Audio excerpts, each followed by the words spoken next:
A place can feel inevitable, like it simply grew there. Streets that curve just so, parks placed like punctuation, schools, shopping centers, neighborhoods that seem to have always known where they were going. But what if that inevitability wasn't organic at all? What if a single ranch, quietly, patiently, helped write the blueprint for an entire region's future? This isn't a story about a villain pulling strings in the dark, and it's not a fairy tale about visionary builders saving the day. It's messier than that. It's about land, and the power that comes with owning it, about decisions that created order, opportunity, and wealth, while also narrowing who could belong, what could be built, and how expensive a life could become. Tonight, we follow the Irvine Ranch story as a moral puzzle, a region built so well it still sparks an argument. Once there was just land, not empty, never really empty, but unincorporated, unplotted, at least in the way we mean today. Rolling chaparral, creek beds, coastal sage, a landscape that didn't ask you where you were going or what you could afford when you got there. The Irvine Ranch, at its peak, covered nearly 100,000 acres of what is now Orange County, California. To put that in a frame, you can feel it was larger than the city of San Francisco, larger than Washington, D.C. A single private landholding passed through generations that would eventually become cities, universities, corporations, freeways, and millions of lives. One family, one ranch, one decision tree, stretching forward for more than a century, branching into every road, every school boundary, every strip mall and nature preserve and gated subdivision that followed. The question this film is going to ask, and resist answering too quickly, is a deceptively simple one. When you hold that much land, and you choose to release it carefully, deliberately, and on your own terms, is that stewardship, or is it something else? The answer, as you'll hear, depends almost entirely on where you were standing when the gates opened. Before we go further, it's worth saying something about what this story is not. It is not a biography of one man or one family, though figures from the Irvine Company's long history will appear. It is not a legal brief, though public records, planning documents, and archival journalism inform every major claim. And it is not a verdict. What it is an attempt to hold two truths in the same hand without crushing either one. The first truth is this: the planning of the Irvine Ranch produced something rare in American development: coherence. Green space threaded through neighborhoods like it meant something. Infrastructure built ahead of population instead of scrambling behind it. A city, Irvine, that has ranked among the safest, most livable, and best managed in the nation. Those are real outcomes. They mattered to real families. The second truth is this: that same planning produced scarcity by design. It shaped who could afford to live near opportunity, who was welcomed and who was priced out, and whose voice carried weight in the rooms where decisions got made. Those are also real outcomes. They also mattered to real families. We're going to meet some of those families, not as symbols, but as people. The builder. Someone who spent their career believing that long-range thinking and careful land management was an act of civic responsibility. Who saw roads and parks and water systems as a kind of moral architecture. The striver. A family that came to this region looking for a good school, a safe street, a place to plant something. Who found exactly what they were looking for, and are grateful, and don't think that makes them naive. And the excluded, someone who also came looking, who also wanted the school and the safe street, and who found the door slightly, structurally, not quite all the way, open. These three voices aren't enemies. They often want the same things, but the land had already made decisions about them before they arrived. That is the trap this story is going to walk you into. Not to blame anyone, but to make you feel the trap's shape. When a single ownership controls the release of land across decades, it doesn't need to be malicious to be powerful. It just needs to be deliberate. And the Irvine Company was, above almost everything else, deliberate. Former employees and planning professionals who worked alongside the company in its most expansive decades describe an organization that operated more like a government than a developer. Long-range plans, internal design standards, infrastructure sequencing that anticipated needs years, sometimes decades, in advance. That kind of discipline was genuinely unusual. The region was growing explosively, chaotically in some corridors. Freeways were being laid through communities with little coherent vision for what would come after.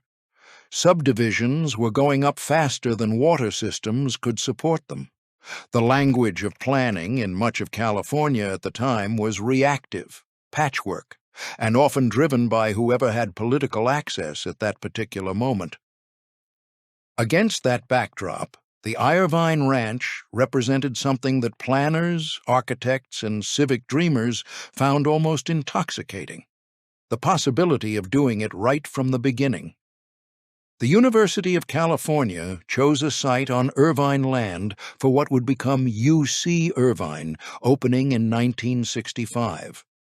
That single decision seeded everything that followed: a research economy, a hospital cluster, a graduate population, a ring of housing demand that has been expanding outward ever since. The city of Irvine was incorporated in 1971. Its founding documents and early general plans were, in the words of urban planning historians who have studied them, unusually sophisticated, thoughtful, oriented around the village concept, the idea that a large city could feel like a collection of human-scaled neighborhoods, each anchored by schools and parks and local retail. If you grew up in Irvine, or moved there in the 1980s or 90s, you may remember the feeling of it. The way the bike paths seemed to go everywhere, the way the parks never felt like afterthoughts, the way the schools were just there, reliably resourced, reliably safe. That feeling was manufactured. It means someone thought carefully about what a good life looked at the street level and then built the systems to produce it at scale. That is genuinely hard to do, and it is genuinely worth appreciating, but it is also worth asking, what does it cost to build certainty? And who pays? Imagine you are moving your family to Southern California in the mid-1980s. You have 2 children. One is starting 2nd grade, the other is still in diapers. Your household earns a solid middle-class income, perhaps 2 school teachers' salaries, or a nurse and an accountant, or a small business owner making it work. You are not wealthy, but you are disciplined and lucky enough to buy a modest home. You look at the options. Some neighborhoods feel precarious. You can't always name what makes them feel that way. You just know that the school ratings are different. The parks are different. The sense that things are going to stay this way, stable and maintained and safe, is different. And then you find a street in Irvine. The park is literally behind the school. The bike path connects to the next park and the next school after that. The houses are neat. The neighbors are out on their lawns. The crime rate is, according to everything you can find, very low.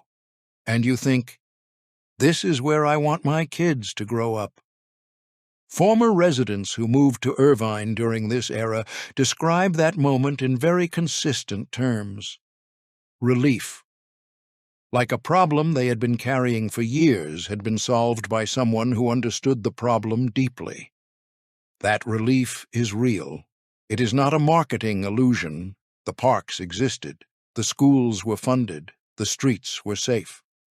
The planning documents, dating back to Irvine's earliest years, show a genuine commitment to what planners call the quality of life infrastructure, the everyday geography that shapes whether children walk to school through green space or past vacant lots. Planning professionals who worked in adjacent jurisdictions during this period sometimes describe Irvine with a mix of admiration and envy. The infrastructure was sequenced. Roads were built before the houses, not after. Water capacity was calculated in advance. Retail nodes were placed at deliberate intervals so that no neighborhood was ever too far from a grocery store or a pharmacy. This is what master planning, done at scale and over decades, can actually deliver. Not just aesthetics, systems, sequences, the invisible engineering of daily life that most people only notice when it's absent. And in much of Southern California, it was absent. The contrast was not subtle. Drive 20 minutes in almost any direction from central Irvine in the 1980s, and you would find communities where the planning had not gone as smoothly. Traffic on surface streets because arterials were built too late. Schools that were either overcrowded or aging. Commercial strips that felt provisional, like someone had placed them there until the real plan arrived. Supporters of the Irvine approach argue, with some evidence, that the coherence of the original master plan is precisely why the city absorbed decades of population growth without the kind of dysfunction that overwhelmed neighboring communities. That long-range thinking was not arrogance, it was prudence. And here is where the moral question of this act starts to press in. If it works, does it justify how it's done? What if the answer is, it depends on what we mean by works and for whom we expect it to work? Because underneath the parks and the bike paths and the school performance data, a different set of systems was also running. Systems of price, systems of access, systems of who exactly was being welcomed into the relief that this place was designed to provide. Planning always answers a hidden question, a question that doesn't appear in the design standards or the traffic engineering reports or the village concept documents. The question is, for whom? And the Irvine Ranch had an answer. It just rarely said it out loud. There is a number that doesn't appear in the park design. It doesn't show up in the bike trail maps or the school district ratings, but it structures every single thing about who gets to use those parks, those trails, those schools. The median home price in Irvine today sits among the highest in the nation for a city of its size. But the price point didn't appear suddenly. It was built incrementally by every decision about what to allow, what to restrict, and what to maintain as scarce. Scarcity is not simply a natural outcome of desirability. In a place like this, scarcity was partially an engineering decision. When you control 100,000 acres and release them in carefully sequenced parcels, you control the pace of supply. When your design standards require certain lot sizes, certain setbacks, certain building materials, you are also setting a price floor, a minimum cost of entry. Not explicitly, but functionally, numerically, the effect is the same.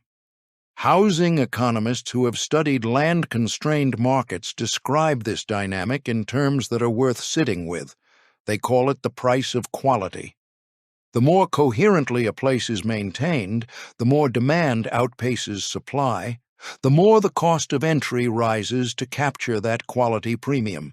And as the cost rises, the population of people who can pay it narrows. That narrowing is not a side effect. In market terms, it is the mechanism.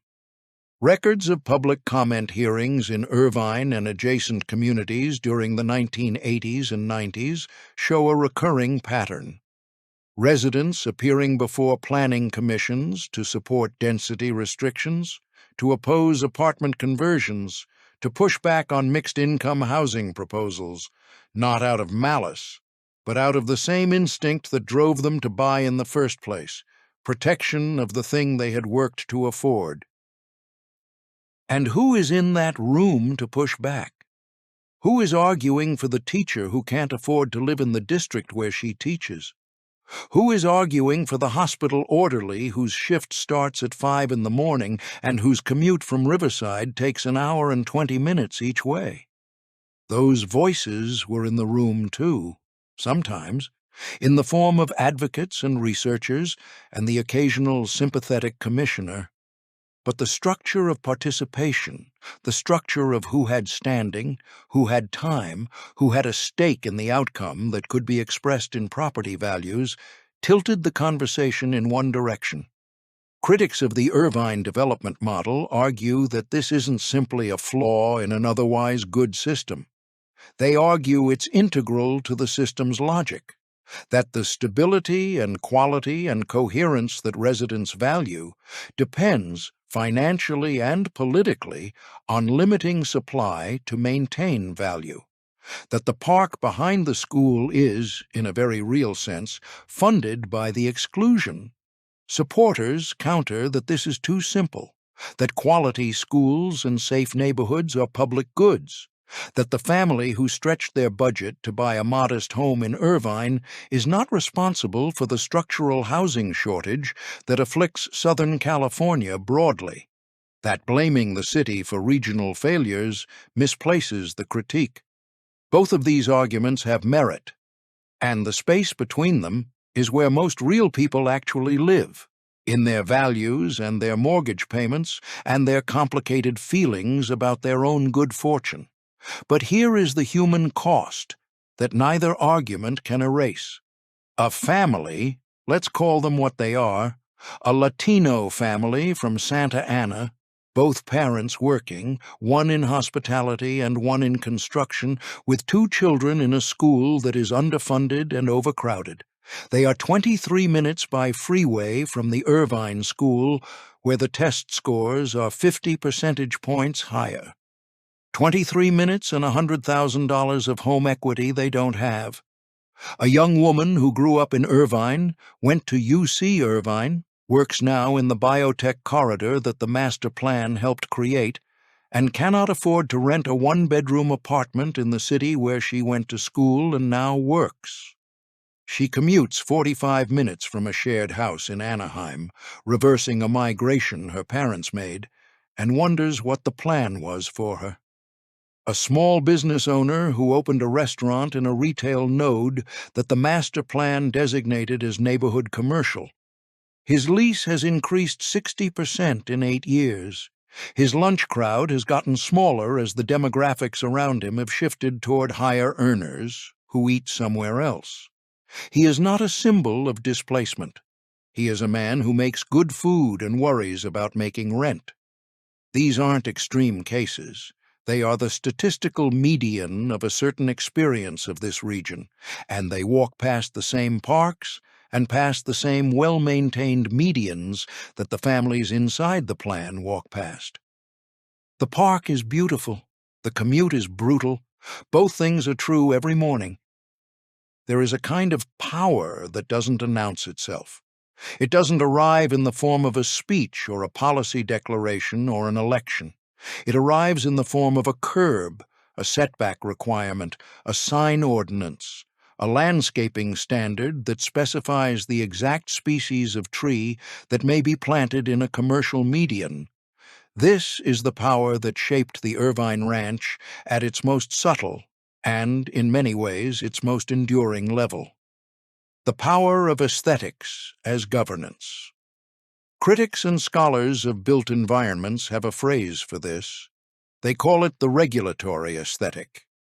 The use of design standards, maintenance codes, and visual consistency requirements to communicate, in spatial terms, who belongs and what kind of place this is. The Irvine Company maintained, through its development decades, an unusually detailed set of design guidelines.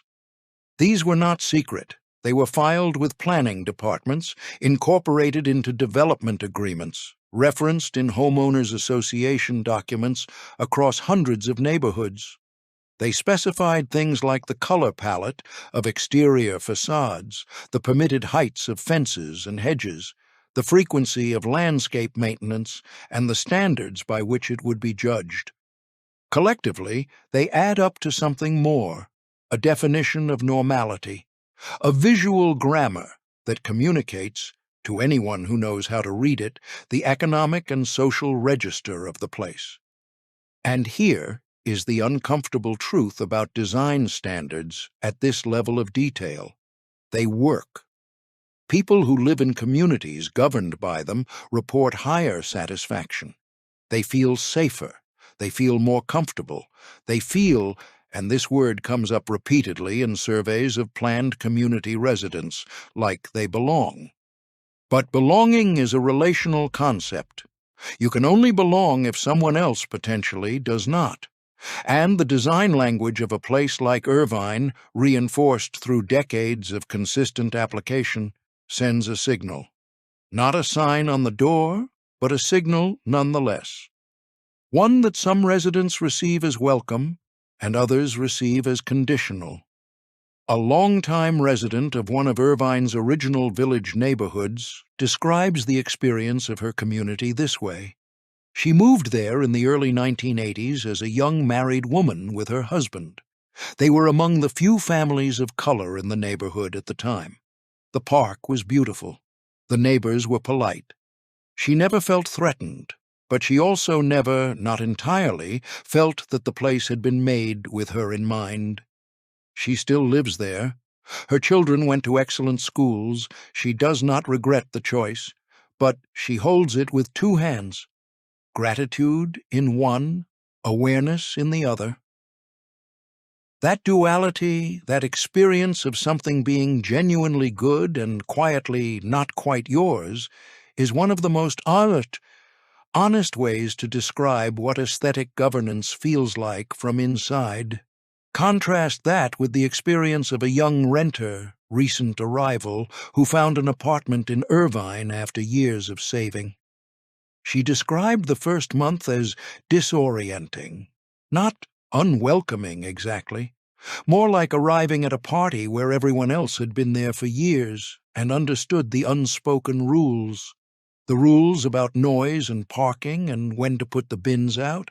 The rules about what kind of gathering counted as a violation of community standards. She felt, she said, like she was visiting, like the place was lending itself to her rather than receiving her. These feelings are not policy. They are not codified anywhere. But they are real. And they don't emerge from nowhere. They emerge from spaces that have been designed over decades with a very specific person in mind. The question this act wants to leave you with is this: is curation a public good? Is the careful maintenance of a beautiful, consistent, orderly environment an act of generosity to the people who live there? Or is it a gate made elegant so that it doesn't look like a gate? The answer, if there is one, probably depends on how you answer a prior question. Who got to decide what beautiful meant? Here is what power looks like when it isn't wearing a mask. It looks like a planning commission meeting on a Tuesday night. It looks like a development agreement negotiated over months between a city manager and a company's land use attorneys. It looks like a school district boundary that follows a parcel line.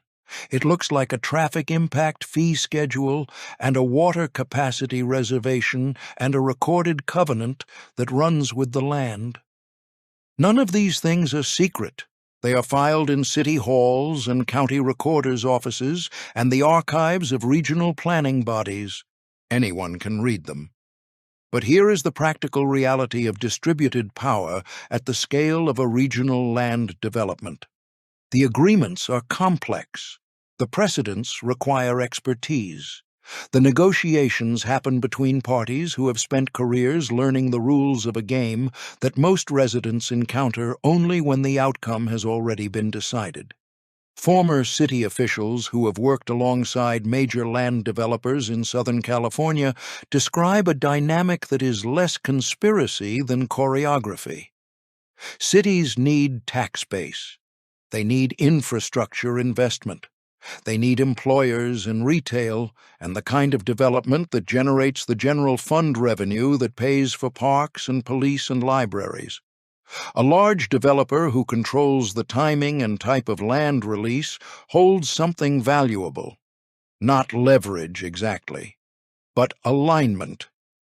A shared interest in the outcome that shapes the conversation before anyone sits down at the table. When one entity controls the sequencing of land development across decades, it influences, without directing, almost everything else. Where the freeway interchange gets advocated for, where the University Extension Center gets sited, where the regional hospital locates its campus, where the employers who follow those amenities choose to cluster. None of those decisions required a phone call saying, "Do it this way." They followed, in many cases, the gravity of existing investment. And the existing investment followed the plan, and the plan was, in large part, held in private hands. Critics of this model argue that it represents a fundamental confusion between private interest and public governance. That when a private company can shape the physical infrastructure of a region as decisively as any elected body, the concept of democratic planning becomes something of a fiction. Supporters of the model argue, and they have data on their side, that private entities capable of long-range planning have historically produced better outcomes than fragmented public processes subject to political cycles and budget shortfalls. That you can criticize the power structure while acknowledging that the parks were built and the roads were sequenced and the open space is still open. And then there is the voice of the environmental advocate who watched, over 20 years, as the habitat preservation agreements she had fought for became both the ceiling and the floor of what was possible. The ceiling, development couldn't go beyond the preserved areas. The floor, the preserved areas justified everything up to their boundary. The conservation deal, she said, was also a development deal. The Greenbelt was also a growth boundary. The protection was real. The enabling was also real. That is what this act is about, not wickedness, not conspiracy. The triangle, housing supply against environmental protection, against community character, against economic access, against political will. Every stakeholder in that triangle is pursuing something legitimate. Every decision to preserve open space is also a decision to constrain housing supply. Every decision to maintain design standards is also a decision to define belonging. Every decision to sequence infrastructure around employment centers is also a decision about who has to commute from where. The squeeze is structural. The argument is permanent. And the same organization that, by many measures, did more to shape the trajectory of one of the nation's fastest-growing regions than any elected government, operated through the entirely legal, entirely documented, entirely unglamorous mechanism of land ownership. That is how power moves when it moves quietly, not through force, but through timing, through the patient accumulation of choices about when and where and for whom a piece of land becomes something you can live on. A planning commissioner who served in the region for more than 2 decades once described the sensation of working adjacent to a major land company's development operations this way. You always felt that the long-term thinking had been done somewhere else, a long time ago. Your job was to respond to it, to approve or modify the increment in front of you. But the shape of the whole thing, that was determined before you arrived at the table. She did not say this with bitterness. She said it with the resigned clarity of someone who had made peace with working inside a structure she hadn't built and couldn't fundamentally alter. She made good decisions within it, she believed. She helped protect open space. She pushed for denser housing in a few key nodes. She won some arguments and lost others. But the structure remained. The plan remained. The land was still owned by the same entity it had been owned by when she first took her seat. That is the ordinary texture of power. Not a villain, not a conspiracy, a structure, a sequence, a set of agreements that outlast the people who made them and shape the choices of everyone who comes after. Stand at the intersection of two major arterials in what is now the city of Irvine. Stand there in the early morning, around 6, when the light is still low and the air carries that desert scrub coolness that burns off by 9. You will see something that tells the whole story without narration. From the north, coming off the freeway on-ramp, you will see a stream of cars moving toward the employment corridor. Many of them have been driving for 40 minutes already. Riverside, Moreno Valley, Santa Ana. Drivers who work in the buildings that the master plan positioned carefully, along the transit corridors and adjacent to the university and just far enough from the freeway to feel calm. They clean those buildings, they staff the hospital, they work in the service infrastructure that makes the visible comfort of the city possible. From the east, another stream. These are the people who live in the housing that the plan produced, moving toward the same employment corridor, or toward schools, or toward the regional shopping center that the design guidelines specified would anchor this particular village. Their commute is 8 minutes. Some of them are on bikes, on the path the plan built for exactly this purpose. 2 streams, same morning, same city, very different starting points. This is not a metaphor. It is a Tuesday. The planning produced real, tangible benefits. If you are in the second stream, those benefits are not abstract. They are the 20 minutes you have before school drop-off to drink your coffee.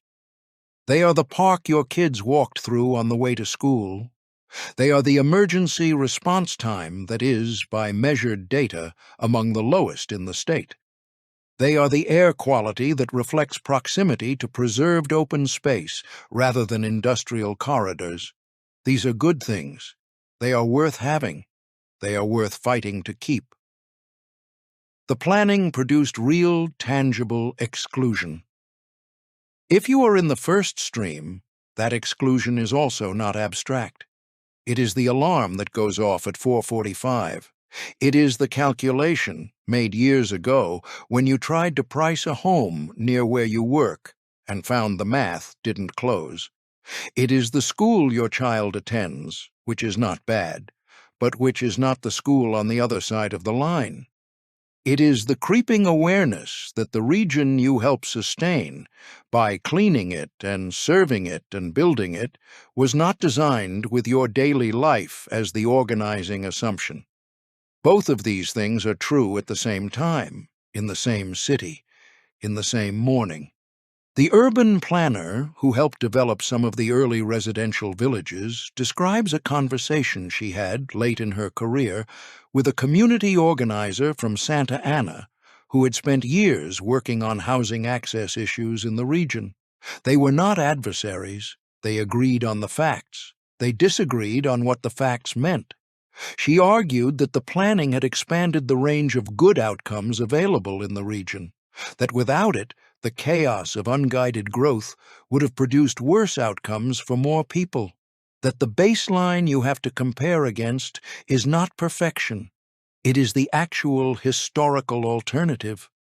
He argued that the planning had defined who counted as the relevant population from the beginning, that the expansion of good outcomes she described had been systematically channeled toward people with capital and systematically denied to people without it, that the baseline he compared against was not perfection either. It was fairness, and that the gap between what the region produced and what fairness required had been widening for decades. They both left the conversation believing the other person was sincere. Neither left convinced. That is what moral complexity actually feels like from inside it. And the question the land leaves you with, which is not a rhetorical question, which is a real one that real city councils and regional planning bodies and housing advocates and environmental groups are wrestling with right now, is this. If you were handed the levers, all of them, the land, the capital, the regulatory authority, the infrastructure sequencing capacity, what would you do differently? And what would you risk breaking? Would you build more densely and accept that the character of the neighborhoods changes? Would you mandate affordability in every new parcel and accept that some development doesn't pencil out at all? Would you prioritize the family in the first stream over the family in the second stream and accept that the family in the second stream experiences that as a loss?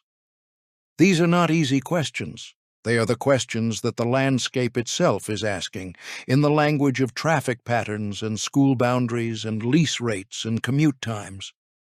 The ranch is mostly built out now. The open parcel that once held every possibility has been narrowed to its final form. The decisions are largely made. The streets curve the way they curve. The parks are where they are. And the argument is still alive. It is alive in the city council chambers where housing density proposals get debated for hours. It is alive in the school board meetings where district lines are drawn and redrawn. It is alive in the morning commute of the woman who drives from Riverside to a biotech campus she helped build and cannot afford to live near. It is alive in the pride of the resident who has lived in the same village neighborhood for 30 years and watches it stay beautiful and worries about what happens when she can no longer afford the HOA. The landscape looks calm. It was designed to look calm. That calm is real, and it cost something. What it cost is still being paid. Walk the bike path on a Saturday morning in spring. The light through the eucalyptus, the children on small bikes, the parks that unfold from each other like rooms in a long house. It is, by any measure, a genuine achievement of planning and intention and capital and time. And underneath the beauty, underneath the calibrated scale of it all, the argument continues.